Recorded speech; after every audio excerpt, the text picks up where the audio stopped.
Next part. 25-25 की दो कतारों में 50 सैनिक जेल की तरफ बढ़ रहे थे। हाल्ट! जेल के सामने पहुंचकर ऑफिसर चीखा। सब सैनिक रुककर अटेंशन हो गए। जेल का फाटक खुला और एक तिब्बती युवक को जेल के अधिकारियों ने सैनिक को सौंप दिया। उसके हाथों में हथकड़ियां लगी हुई थीं। उसके बदन पर तिब्बती कपड़े थे। उसका चेहरा मुरझाया हुआ था, लेकिन जिस्म तना हुआ था। वो सुंदर व स्वस्थ युवक ही क्रांतिकारी चकाई लामा था। कुछ देर के बाद सैनिक उसे लिए हुए वापस चल पड़े। अब उनका रुख उस तरफ था जहां बगावत करने वालों को मौत की नींद सुलाया जाता था। वहां एक चौकोर ऊंचा चबूतरा बना हुआ था। ऊंचाई पर एक रॉड लगी थी जिस पर जंजीरें लटक रही थीं। उन जंजीरों से चकाई के हाथ बांध दिए गए। चारों तरफ 200 फीट के फासले पर कांटेदार तारों की बाड़ लगी थी, जिसके दूसरी तरफ हजारों तिब्बती मौजूद थे। उनमें जो चीनियों का पक्ष लेते थे वो तमाशे का मजा ले रहे थे, और जो उनके शासन को गुलामी समझते थे वो चकाई को दी जाने वाली मौत से दुखी नजर आ रहे थे। थोड़ी देर के बाद एक जीप वहां आकर रुकी।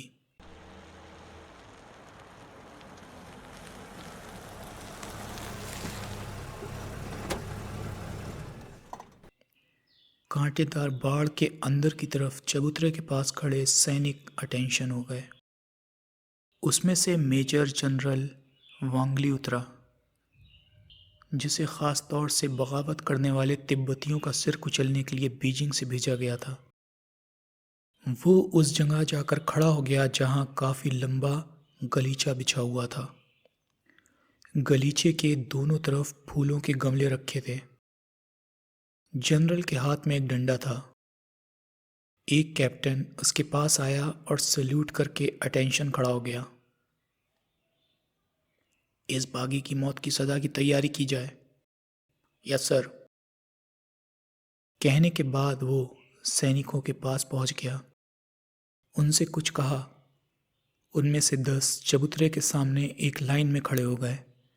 सबके हाथों में राइफलें थीं, जिनका रुख चकाई की तरफ था। जनरल ने घड़ी देखी। अभी चकाई की मौत के 5 मिनट बाकी थे। 5 मिनट बाद जैसे ही वो काली छड़ी को हवा में लहराएगा, 10 सैनिकों की 10 राइफलें गर्ज उठेंगी और चकाई की लाश जंजीरों में झूल जाएगी। मौत को इतने करीब देखकर भी चकाई के होठों पर मुस्कान थी। तिब्बत का सबसे बड़ा क्रांतिकारी नेता जो चट्टान की तरह चबूतरे पर खड़ा था। अचानक एक जोरदार धमाका हुआ।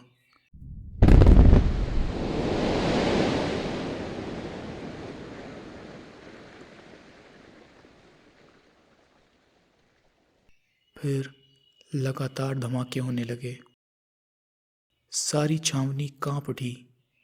फिर सबने शस्त्रागार की तरफ से आग के शोले उठते देखे। सभी स्तब्ध से उस तरफ देख रहे थे। फायरिंग की आवाज़ से उस तरफ का इलाका गूंज रहा था।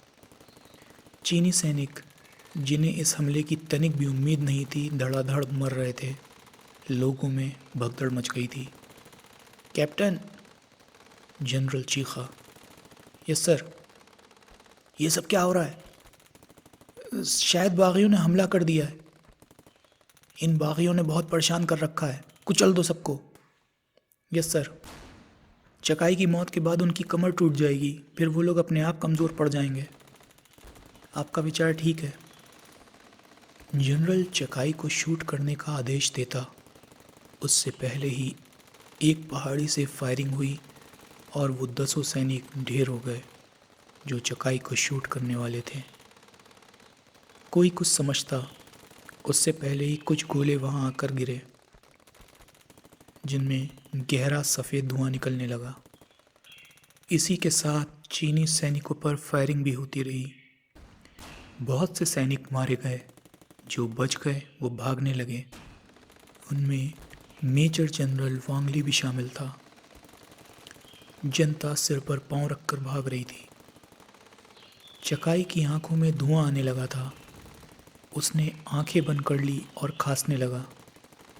तभी उसे लगा उसके हाथ स्वतंत्र हो गए हैं और किसी ने उसको उठाकर कंधे पर लाद लिया है। फिर वो दौड़ने लगा। राजन, एक आवाज़ उसे सुनाई दी। हमारा पीछा किया जा रहा है।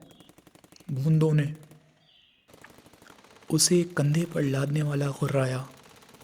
चकाई सोचने लगा, ये हिंदी बोल रहे हैं, यानी भारत के रहने वाले हैं। भारतीय उनकी मदद के लिए कैसे पहुंच गए? उसकी आंखें अभी तक जल रही थीं, इसलिए वो आंखें खोलकर अभी तक उन्हें देख नहीं सका था। गोलियों की आवाज़ से वो क्षेत्र गूंज उठा।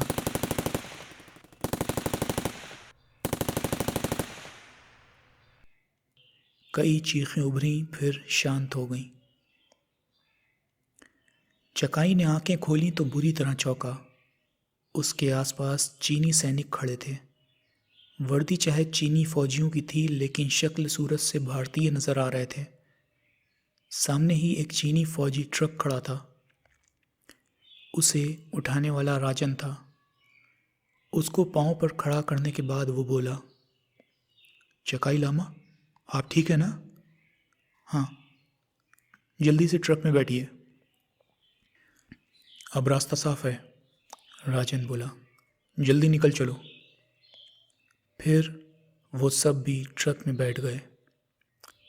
पीछे की तरफ सलीम, पवन और विलियम बैठे थे। इकबाल ने चकाई की हथकड़ी खोल दी थी। राजन ट्रक ड्राइव कर रहा था।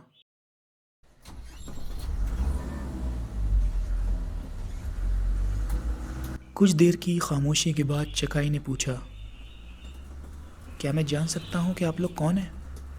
मित्र, राजन बोला। क्या तुम लोग फौजी छावनी में ही रहते हो? हमारी शक्ल के लोगों को क्या तुमने छावनी में देखा है? शक्ल से तुम लोग भारतीय नजर आते हो, लेकिन चीनियों की वर्दी? छावनी के स्टोर कीपर को मारकर ये वर्दियां हासिल की गई थी। भारत से आए हो? क्या तिब्बत में ऐसा भारतीय है जो ऐसा दुश्वारी का काम कर सके? पहली बार शोभा बोली। चकाई चौंक कर उनकी तरफ देखने लगा। फिर उसने आश्चर्यचकित स्वर में पूछा, मैं अभी तक फौजियों की पोशाक में तुम्हें लड़का समझ रहा था, लेकिन तुम तो लड़की हो। हमारे देश की लड़कियां कठिन से कठिन अभियानों में काम करती हैं और सफल होती हैं। ये शोभा है, इकबाल ने बताया। ट्रक इस समय छोटी सी पहाड़ी सड़क पर दौड़ रहा था। एक तरफ खड्ड था जिसमें बर्फीला पानी बह रहा था, दूसरी तरफ पहाड़ था। चारों तरफ हरे भरे पहाड़ थे। ऊंचे पहाड़ बर्फ से ढके हुए थे। शोभा बोली, यहाँ का प्राकृतिक सौंदर्य तो मन को लुभा देने वाला है। आपको पसंद आया? मुझे तो धरती का स्वर्ग लग रहा है। जब ये देश स्वतंत्र था तब हम इसे स्वर्ग ही कहते थे, लेकिन जब से पीले चीनियों के नापाक कदम पड़े हैं ये देश नरक बन गया है। तुम लोग गुलामी का मतलब समझते हो? हमारी कई पीढ़ियां अंग्रेज़ों की गुलाम रही हैं। गुलामी सचमुच नर्क है। हिमालय का ये भाग घायल हो चुका है। देवताओं की इस धरती पर पापी चीनियों ने ढेरों घाव कर दिए हैं। रात के बाद ही सवेरा होता है। हमारे भारत में भी हुआ था, यहाँ भी होगा। उसी दिन का हमें इंतज़ार है। कुछ क्षण खामोशी छाई रही। फिर चकाई ने पूछा, हम इस समय कहाँ जा रहे हैं? किसी ऐसी जगह जहाँ हम शरण ले सकें, उसके बाद सोचेंगे कि क्या करना है। इस इलाके में हम ज़्यादा देर तक चीनी सैनिकों से बच नहीं सकते। इसका एक ही उपाय है। क्या? भागते हुए हम अपने साथियों से मिल लेते। हम इस तरफ भागते हैं, इस बारे में वे सोच भी नहीं सकते। हम पूर्व की तरफ जा रहे हैं, जो शांत व जनविहीन पहाड़ियों से घिरा हुआ है। सब तरफ तलाश करने के बाद चीनी हमें इसी तरफ तलाश करेंगे। तब हमारा बचना कठिन हो जाएगा। ये तो चिंता का विषय है। लेकिन जब आ ही गए हैं तो चीनियों से खुद को बचाना होगा और उन्हें ख़त्म भी करना होगा, इकबाल बोला। मैं 100 चीनी सैनिकों को तो ज़रूर ख़त्म करूँगा। शुभा भाभी, तुम भी बता दो। मैं 101 चीनी मारूंगी। तुमने तो इस तरह 101 कहा जैसे तुम शादी में शगुन दे रही हो। मौत से उनकी शादी होगी ना। राजन मुस्कुरा दिया, फिर चकाई से पूछा, पॉइंट 3 यहाँ से कितनी दूर है? अगले मोड़ से लगभग 200 कदम दूर। राजन ने ट्रक रोक दिया और पिछली खिड़की से झांकता हुआ बोला, सलीम, तुम यहीं उतर जाओ। चीनी फोर्स के आने की सूचना तुम ट्रांसमीटर पर मुझे दोगे। ओके, सलीम ने कहा और अपनी स्टेन गन संभालता हुआ नीचे उतर आया। राजन ने ट्रक आगे बढ़ा दिया। कोई 20 मिनट के बाद राजन ने फिर ट्रक रोका। इस बार उसने पवन से उतरने के लिए कहा। पवन नीचे उतरा और एक चट्टान के पीछे जाकर छुप गया। ट्रक जब फिर सड़क पर दौड़ने लगा तो चकाई ने पूछा, तुमने अपने 2 साथियों को अलग अलग जगह क्यों उतारा? वो हमारे लिए जासूसी करेंगे और चीनियों के आने की सूचना हमें ट्रांसमीटर पर देंगे। बहुत खूब, चकाई ने कहा और राजन को प्रशंसा भरी नज़रों से देखा। फिर पूछा, मेरे साथियों का न जाने क्या हुआ होगा।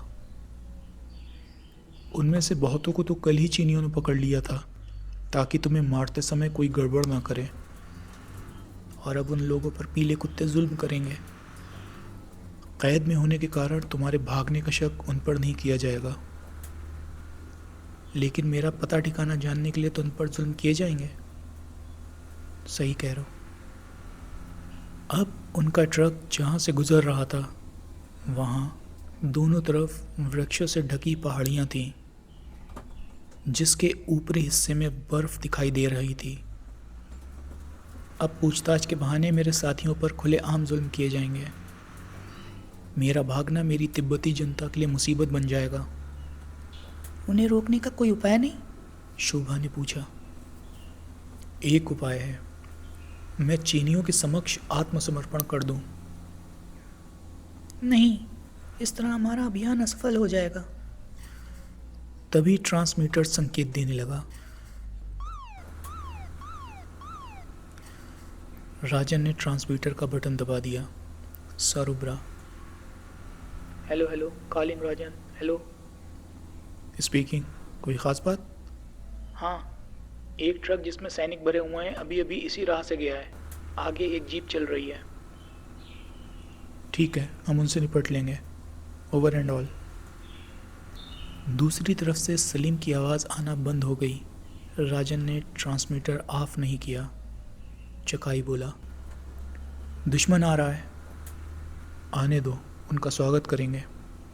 ऐसा स्वागत कि यमराज व उसके चमचे उनकी लाशों के इर्द गिर्द मौत का डांस करेंगे, इकबाल बोला। और हम गोलियों के संगीत पर भांगड़ा नाचेंगे, शोभा बोली। चकाई उन्हें आश्चर्य से देख रहा था, जो चीनियों के आने से ज़रा भी भयभीत नहीं थे। थोड़ी देर के बाद फिर ट्रांसमीटर से संकेत आया और स्वर उभरा।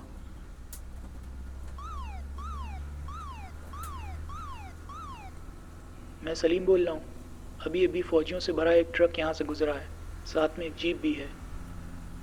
आने दो, हम मुकाबले के लिए तैयार हैं। मेरे लिए क्या आदेश है? आगे बढ़ो और पवन को साथ लेकर सावधानी से दूसरी फौजी टुकड़ी के पीछे लग जाओ। ठीक है। राजन ने संबंध विच्छेद कर दिया और बोला, मुकाबले के लिए तैयार हो जाओ। ये क्या कर रहे हो? चकाई घबराए स्वर में बोला। वो संख्या में बहुत हैं, हम सब मारे जाएंगे। जिंदा गिरफ्तार होने से अच्छा हम मर जाना पसंद करेंगे। मेरे जहन में बचने का एक उपाय है। क्या? यहाँ से थोड़ी दूर पर एक बहुत बड़ी गुफा है, हम ट्रक सहित वहाँ छुप सकते हैं।